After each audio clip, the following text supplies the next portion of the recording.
Our Bible study is found in the last chapter of the book of Acts. We are finally going to get to Rome, everybody. But what's with all these chains? What's with all these handcuffs and stuff when we get to Rome? Paul says that he's going to Rome. God says you're going to Rome. Everybody else says they're not going to Rome, but he's going to Rome. He's going to get there. So just a little bit of review. He's on his way to Rome to eventually stand trial in Caesar's court. Now, he did run into a little bump in the road, a little minor thing called a typhoon. Euroclydon, the typhoon, had a name that you didn't know they named those hurricanes and stuff back in the Bible days, but they did, just like we do now. The name was Euroclydon. It was a common thing that happened all the time, a nor'easter, as we would say. And so it pummeled the little ship on which he was sailing, and it broke up because they were trying to aim it as best they could, because they felt they had some seashore out there. They felt the land. They saw the seagulls probably, heard the sound of the waves breaking on the beach, and it was a beach. It was not rocks and stuff. It was a beach, and they tried their best to aim it in that direction, and it stuck on the sandbar and broke up because the bow was stuck, and the back of it, the stern, kept moving around until it just broke in two, and they all swam ashore. And that brings us to Acts 28 and verse number 1. Now, when I did the little booklet, I did not know how far we were going to get. This is Acts 28. If we don't get it finished tonight, we'll pick it back up again next week. And then next week, we're going to have a finalizing thing of what this means to us. All the book of Acts, what it means to us as we look together, of course, at the, sorry about that coffee cup on the pulpit there. Okay, Acts chapter 28 and verse number 1. When they were escaped, in other words, they meaning the people that were in the ship, 276 of them, 200 soldiers and 76 sailors on the ship, and then prisoners and so forth. When they all got off and got on the land, the boat has broken up, the ship has broken up. They knew that the island was called Melita, which is a biblical term for the island of Malta. I've got a map here for you so you can kind of see where it is off the tip of the Italian boot. The boot comes down, of course, and this island of Malta is down on the bottom, way down there. It's, well, way down there, 80 miles. That is an 80-mile stretch across open ocean, open Mediterranean Sea, and the currents are extremely rushing going through there. Anytime you have a choke point, with islands and lands and so forth, with a choke point between, the current gets stronger. And a lot of times it is very shallow in there too. So that's a very dangerous place right in where they are. But they are on the island of Malta, which still exists there today. It's, I said 80, it's 100 miles south of Sicily, where the mafia was beginning to form, I guess, up there. 100 miles. The Bible says in verse number 2, the barbarous people showed us no ordinary kindness. Now, if you look at that and the glass is half full, half empty for you, you would say they didn't show us any kindness, no ordinary kindness. But actually, it is the glass is half full because they are being shown extraordinary kindness by barbarians. What do you think when you hear the word barbarian? What goes through your mind? I'm sorry? Mean people? Barbarians? In the Bible, a barbarian is anybody that is not Jewish or doesn't speak the Hebrew or the Greek language. Anything else is a barbarian. We were coming up from school one time at Tennessee Temple in our car, family in the car, station wagon, coming up here to the weekend services that we had up here. And the car just stopped dead on the tracks on what was at that time where the interstate had been built partially. And there we sat. And it wouldn't start, and I don't know anything about cars. My goodness, Todd, I could have called you, but it was a Mercury. Do you work on Mercuries? You do work? You don't? I didn't think you worked on Ford products. But anyhow, we were there. A guy stopped. He was driving a truck, kind of a construction type truck, a flatbed with a boom on it and so forth. I said, well, he may know what he's doing. And he stopped and he said, can I help you? And come to find out, he was a former student down at the temple that didn't follow through with preaching and stuff like that, he signed his name, such and such a name, Barbarian by choice. That's what he put behind his signature, Barbarian by choice. I said, that's a strange way to sign your name, but Barbarian by choice. In other words, he didn't follow up on it, and people looked at him saying, well, you should have followed up on it. Well, anyhow, he showed us a lot of kindness. He fixed the car, took me into Athens, I believe it was, or Sweetwater, one of those towns that we were there, and got the part, a little old thing, the little gizmo thing, and put it on for me, and here we came. The Barbarians people showed us no ordinary kindness, meaning it was extraordinary kindness, because what they did is they kindled a fire and they received us, every one, because of the present rain. Now let's don't forget the rain. Remember why they're there. Remember what brung us to this island. Okay, the rain and the typhoon and the wind and the cold. All of that goes with that. It's probably hailing. Hailing goes with tornadoes. When you have tornadoes going over, it hails. In the summertime, hails, big blocks of ice coming down. Just go through it one time. You'll never forget it there. Because of the present and heavy and still falling rain, and because of the cold, we kind of feel like they made it, but they haven't made it. They're there. They're all water soaked. They're on a strange island. At that time, they don't know where they are. Nobody knows where they are. They didn't have a clue what was going on.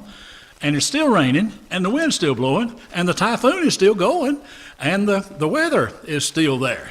The cold. The Barbarians people kindled a fire and received us, every one. Now, what is that significance of that thing, every one? Prisoners, soldiers, sailors, every one of them. They didn't cull them off and anything, put you over here and you over here and you over there. Received us, every one, because we were cold, we were wet, we were lost, we were tarred. They'd been 14 days out there in that typhoon wind going hither and yon. And yeah, they were. I'd say they were. We're on verse number 2. That's where you are. All right. Everything okay? Okay. Verse 3. Paul gathered a bundle of sticks. In other words, he went to work. What he can do, he can help build the fire or whatever. One little bump in the road here is that there is in that fire, now remember it's cold, we're looking at February, probably. It's about 3 months after the fast. The fast was the Day of Atonement, and so they're probably dealing with September, November, in that period of time. 3 months later, it's still February, still cold. And so this snake, this viper, you know how they are, they're cold-blooded, and they take on the temperature of whatever their surroundings are. I used to tease Mom. Mom was cold-natured. I used to tease her about being cold-blooded. She said, I'm not cold-blooded, I'm cold-natured. She stayed cold all the time. We always had it about 80 degrees in the house. That's the reason I slept out on the screened-in porch in the summertime. But this viper got heated up by the fire and decided he'd just wake up and take care of business. And so Paul reached in there and got a stick out, or was putting a stick in, and that snake, those vipers can jump you several feet, just jump out there and get you. And he probably hung on right there, and that just hung on either here or there where he could souse down on him. And Paul just shook it off. Whew, man, did you see that? Whew, give me a Band-Aid. And threw it in the fire. Now, the people, remember, these are barbarians. These are people that don't know from nothing about these things. And they're watching. Look at verse 4. When they saw the venomous beast hanging on his hand, they said among themselves, that guy's probably a murderer, and the gods are punishing him. You'd be surprised at how many people feel like that God does that a lot. Our God does that a lot. God says, vengeance is mine. Yes, I know. I realize that. But a lot of things that we do, aren't you glad God doesn't kick us out? 1 strike and you're out.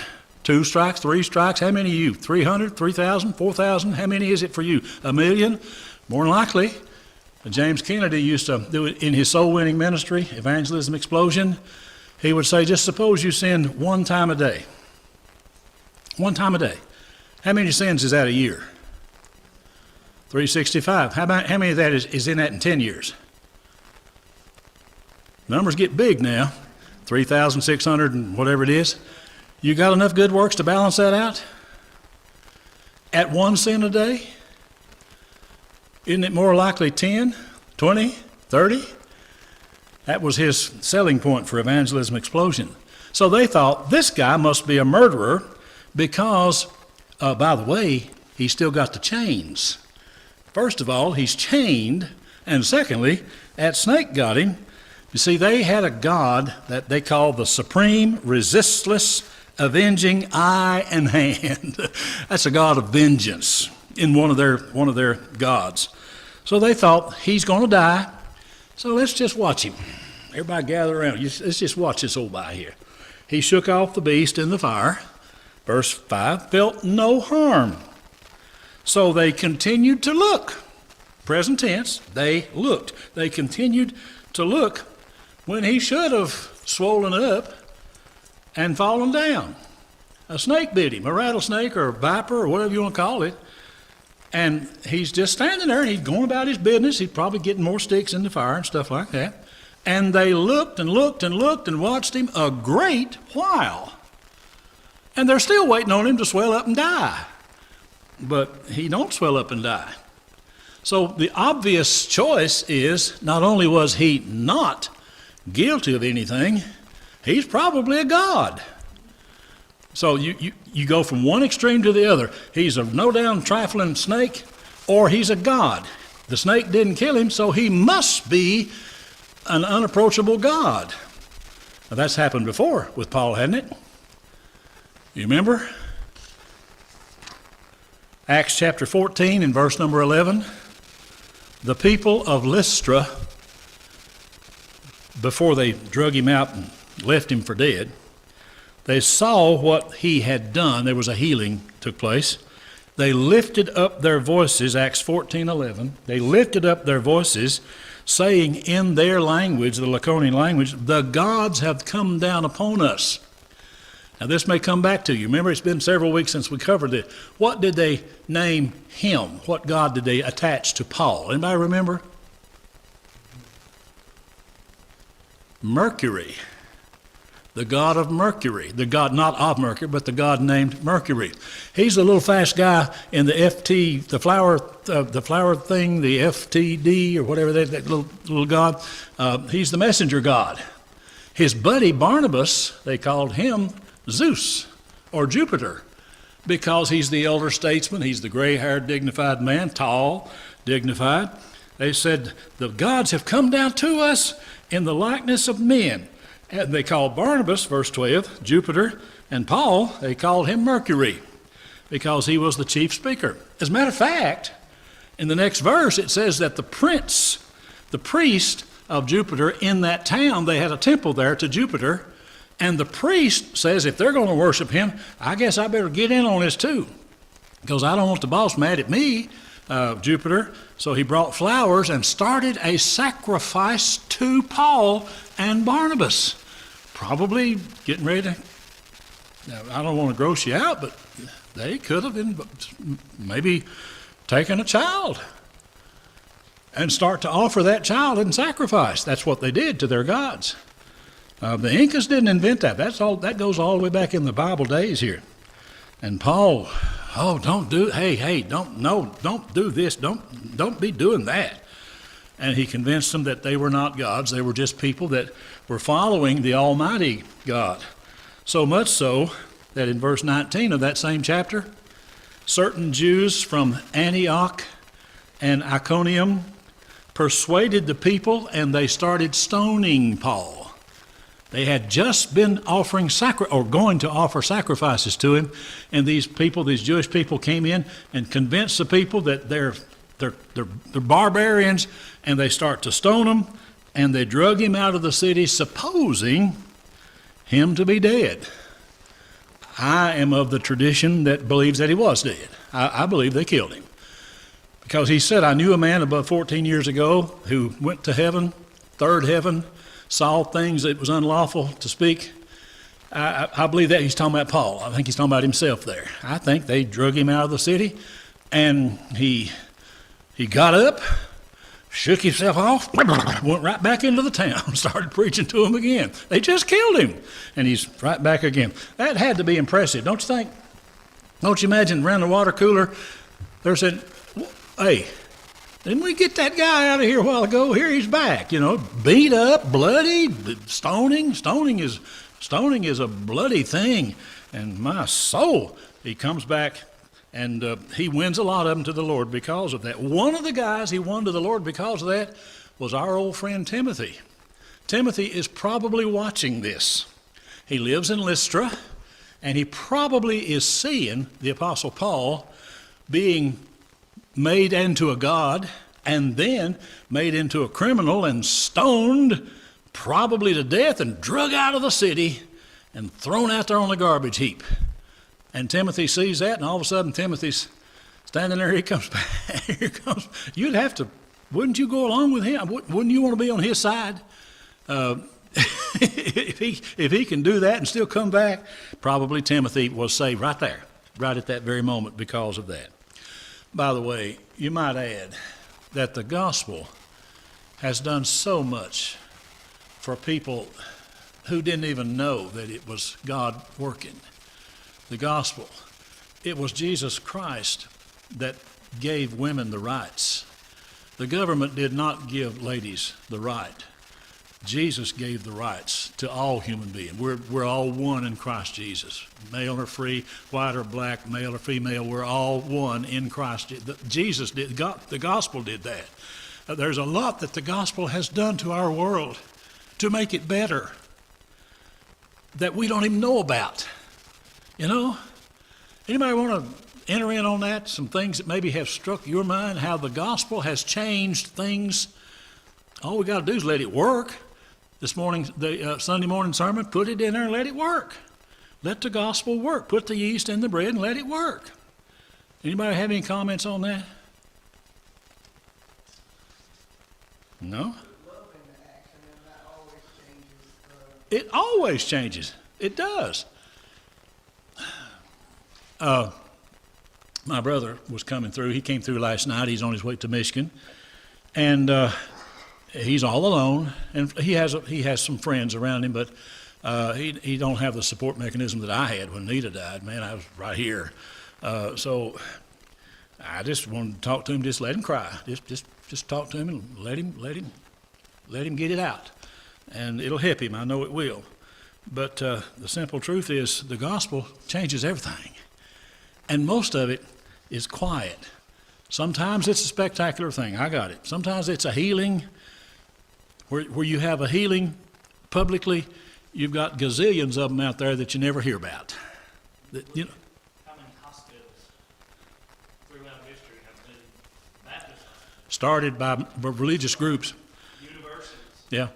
Started by. I wonder how many of the atheists have. Any hospitals started by atheists? Anybody know about that? I don't know of a single one. But gospel changes things. You're right. Hospitals, universities, well, of course, churches and all the rest of it.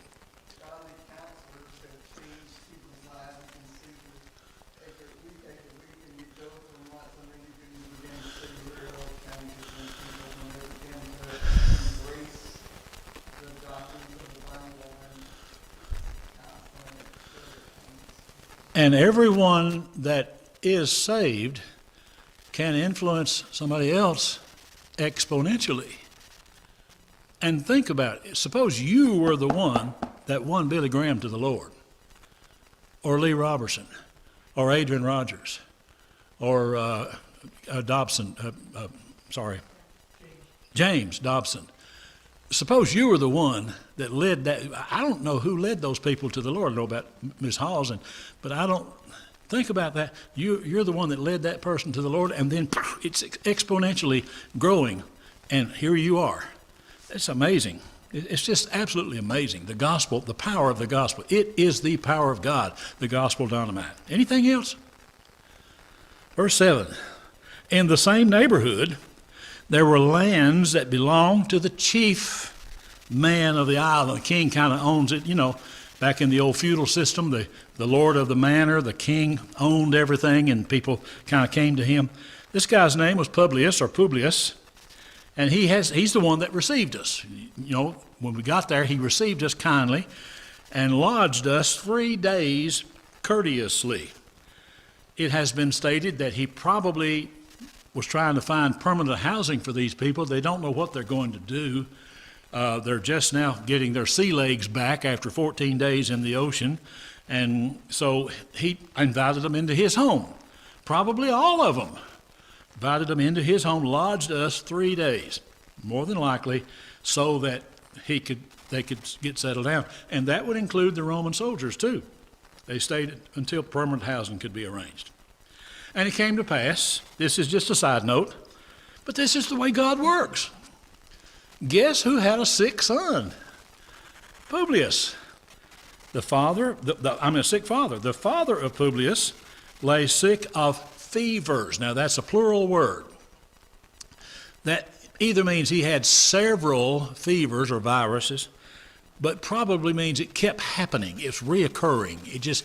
He would get one and get over it and get another one and just kept on going. He kept having these fevers and bloody flux, which is dysentery.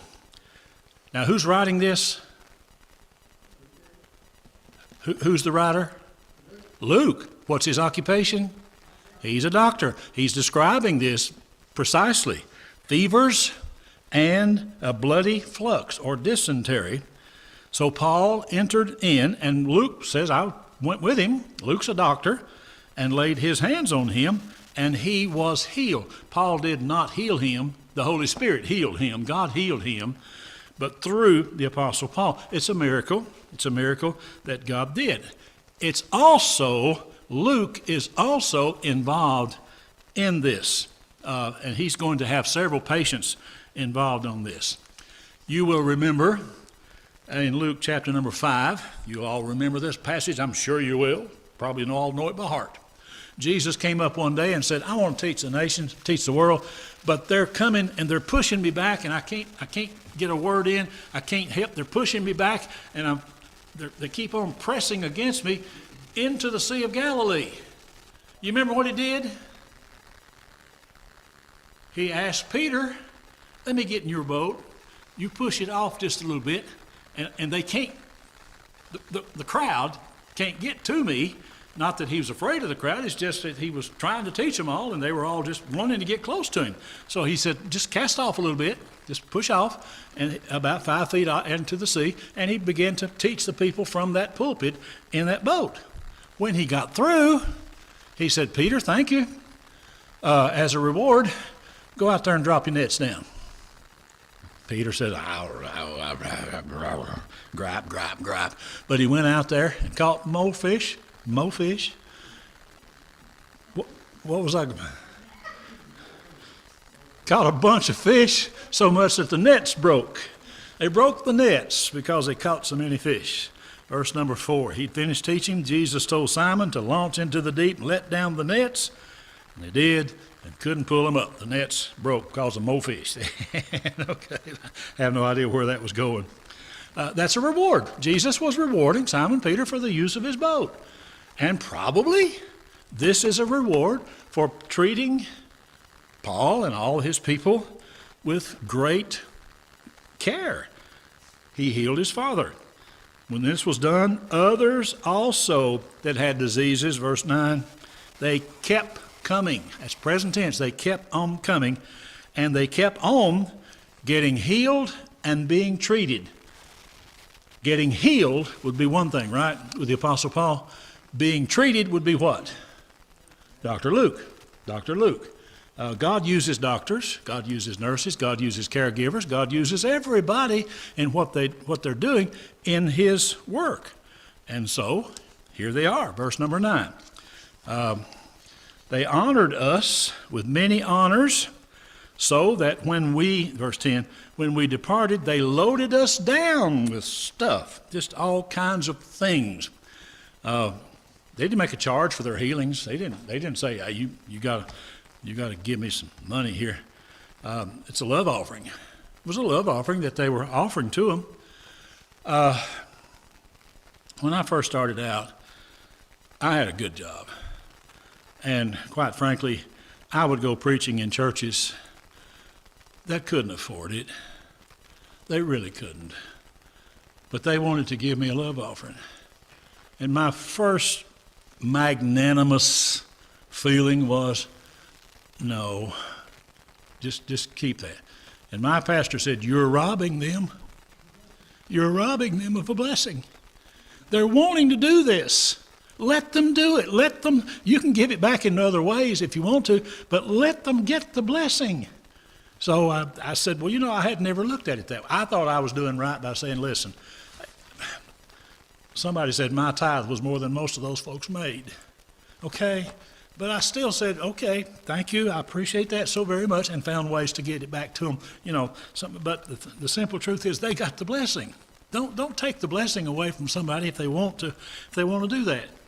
And you can be magnanimous about it, but Paul stayed with them, and then Paul let them give him probably a couple of suits of clothes, maybe a new pair of shoes or something like that. We don't know what happened here, but we do know this, that Publius became the bishop of the church in Malta, which is still there today. There's still a thriving church on Malta. He also left there and went over to Athens, where Paul had been over on one of his missionary journeys, and he became the bishop of that church there, too. Reward for assisting God's people, okay? Verse 11, after 3 months, we're there 3 months. Okay, we come there in February, March, April, May. About 3 months later, things are coming around. We departed in a ship of Alexandria, which had wintered over yonder. They didn't get out there in the middle of the Mediterranean Sea in the middle of a windstorm. They stayed over there on Fair Havens, over there where they're supposed to stay, where Paul was supposed to have stayed. They stayed over there. The figurehead was twin brothers, Castor and Pollux. Now, if your life depended on it, and you can't go to heaven unless you say this, unless you know, what in the world does that mean? Oh, no. Does anybody know what that means? The signs, the ships, what does it mean? All right, what does it mean? Castor and Pollux. What's going on with a ship whose figurehead was Castor and Pollux? Think about that. Lost my thing. I know he gave it to me. The figurehead. Now, if the ship is headed in that direction, right there is the front. See that thing here? And here it is in the back. The Vikings were very prevalent on this sort of thing. This will make Greg Fodness happy. He's a Viking. They had these figureheads carved into the bow and the stern of the ship. And the sign was Castor and Pollux. Some ships might just have one of them, one of the twin brothers. They were two brothers that were sons of Zeus, sons of Jupiter, sons of the chief god. They are the patron saints of sailors. A lot of people have, what kind of medal do they wear? St. Jude, the medal that people wear. The policemen have the patron saint of policemen, the patron saint of lost causes within the Catholic Church. They have all these different things. And here is a sign, the sign of Castor and Pollux, both of them on that ship right there. That's a ship from Alexandria. Where's Alexandria? Anybody remember? Alexandria, Egypt. What are they carrying? Food. Where are they going? They're going to Rome.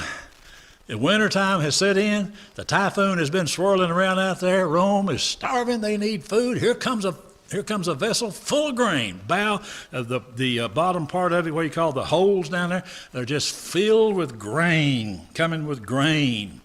And so they stop at Malta. Isn't that amazing?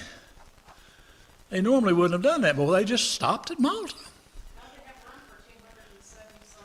Well, up on the top. It's a pretty good sized boat. Pretty good sized ship there. It's crowded. I'll guarantee you that it's crowded. Don't know how many people that ship had on it, but they're going to take them on, 276 of them, and they don't all get a hammock to sleep in probably. They're only going 100 miles and they're going to get off. So they stop. They just pull in. Probably said, I don't know why we're doing this, but here we are. Lord, are you leading me to do this or whatever? All of a sudden, here comes 276 people said, hey, we need a ride. We need a lift. One of them was a Roman centurion. Now, knowing what you know about Rome and the soldiers, what is the ship captain honor bound to do about that Roman centurion? Put your thinking caps on now. What did the Romans have the right to do to anybody in their empire that they wanted to? Well, kick them. Well, what? I'm a Roman centurion. I'm headed that way. I'm going to Eastport. I meet John David coming this way. He's a Jew or he's whatever. He's a barbarian, whatever. What do I have the right to do to him? We're walking. Oh, first of all, get him out of my way. But secondly, carry my suitcase for how far? A half a mile, a Sabbath day's journey for a half a mile, a Sabbath day's journey. I can do that. I can make him do that. This Roman centurion is saying, by the way, we want to get on your boat. Well, I don't have room for it. Well, then get some of your people off because we're getting on. This Roman guy, he has the authority to take this over. Nothing is known about the owner and the pilot. Remember the pilot, the guy who was steering the mechanism, and the owner is the one making all these high-class decisions. Let's go, let's do this, let's go there. Paul says, better not. Yeah, we're going to do it. Yeah, better not. And the owner says, listen, this boat belongs to me. We're going to do it. Paul says, you're going to lose the ship. You might lose your life. Better listen to me. We're going to do it. Nothing, we don't know what happened to them. In my flesh, I would say, leave them behind. let them stay over there. The old Tom Mooty would say that, But the prisoners, they get on board the boat. Verse number 12, they land at Syracuse. That's not in upstate New York. That's right on the tip. Let's see, we got a map. Right there it is, Syracuse. Malta is right down here. The island of Sicily. And Syracuse is the major city and the capital city of Sicily, okay? They land at Syracuse. They've got it home free now, 80 miles north of Malta, capital city. They're going to stay there for 3 days. Probably Julius, the centurion, has something business-wise to do, but for some reason they stop for 3 days, and Paul is turned loose to go talk to his friends. And he has a lot of friends there. Now, where did they come from? Wait a minute, Paul's never been there, has he? Paul's going to run into people that he knows, especially when he gets over on the Italian boot. You be smoking that over. You be pondering that. From thence, verse 13, we sailed around and came to Rhegium. Rhegium is right here. Next slide there. Keep going. Rhegium is right here, okay? And they're fixing to go up this way, and they're going out across this little spit of water right here. So they've come from Malta across 80 miles here to Syracuse, and then kind of hedge hopping along the coast up to Rhegium, which is on the tip of the Italian boot.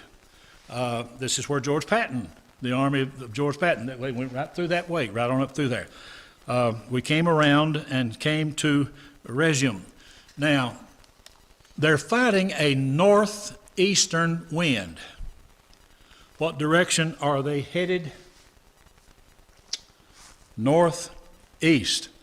The wind is coming right in their face. So what do? All you sailors out there that you tack, you go backwards and forwards. That's what you're doing. They sailed around and they stayed close to the shore, but they got to Rhegium, okay? Good sailing there as such. They're waiting. And guess what happens? Verse 13. After one day, the wind from the south began to blow. Nice, gentle wind from the south. Now, wait just a minute here. If the wind is now coming from the south and we're going that way, pretty good sign, isn't it? Set the topsail and let her go. Let's go. Let's get on up through there. So let's go all the way up as far as we can go, and they'll end up at Puteoli. Puteoli. I guess that's the way you'd pronounce that. What did you pronounce that, Jordan? Puteoli? I think that's close enough. There we found, verse 14, we found brethren. Paul ran into some Christians. Now, where'd they come from? I asked you that a while ago. I asked you to smoke that over. Anybody been smoking it over? Where did those Christians come from? Probably from the church he started. He's never been there. Yeah. But they did probably come from a church back yonder somewhere or another. Remember, there's other preachers. We just don't know about them. Apollos, we know about him. And there's other people. Two of his team members was a husband and wife team, Aquila and Priscilla.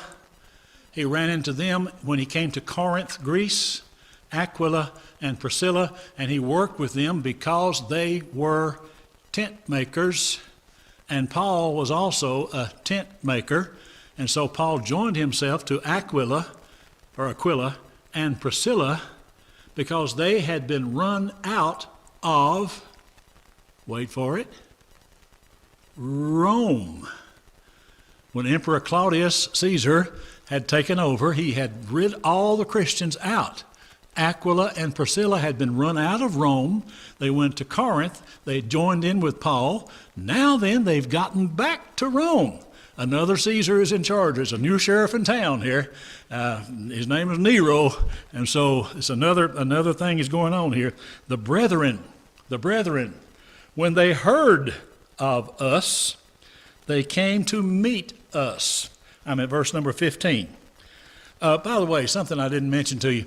The grain ship would be a welcome sight, wouldn't it?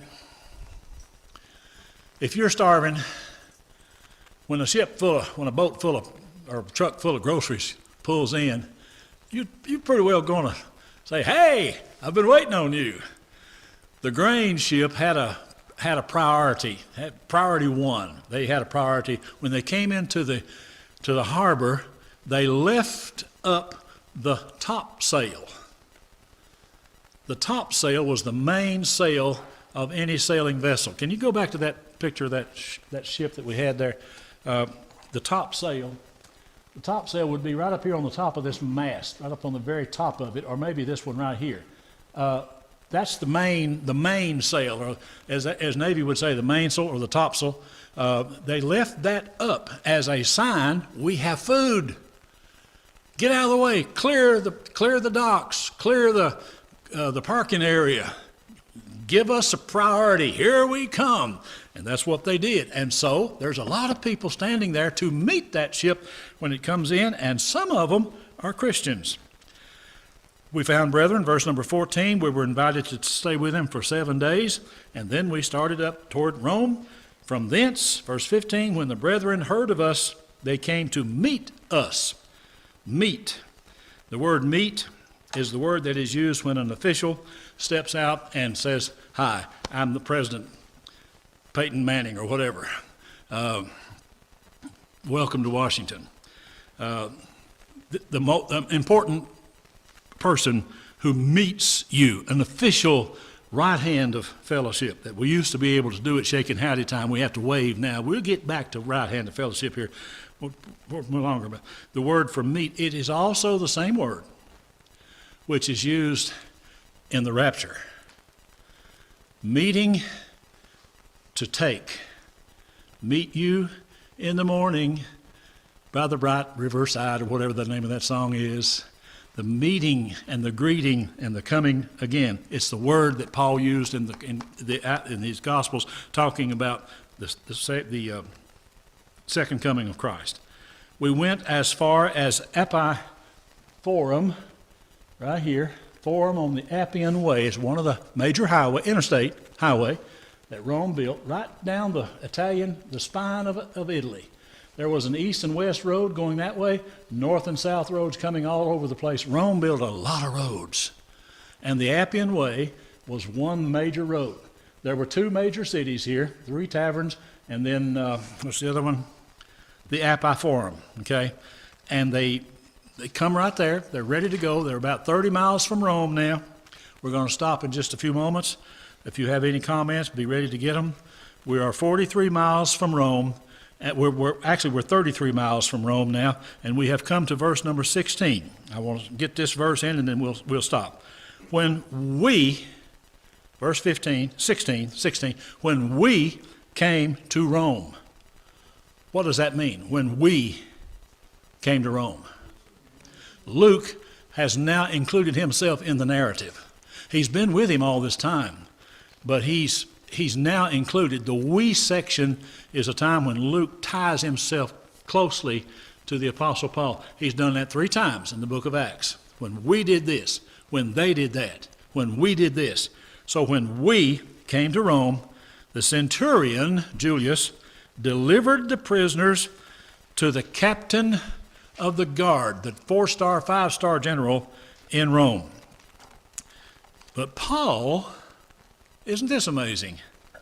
Paul was allowed or suffered to dwell by himself with one soldier that kept him. Isn't that amazing? This man is going to die eventually because of the charges, and Paul is allowed, he's going to be this way for several years. This is when he's going to do his best writing. The prison epistles are all written from right here. Titus and Timothy are all written from right here, because he's able to dwell by himself with one guard that kept him. That's amazing when you think about that. How would you like to be handcuffed to the Apostle Paul? I imagine you'd probably hear a lot about the gospel, don't you reckon?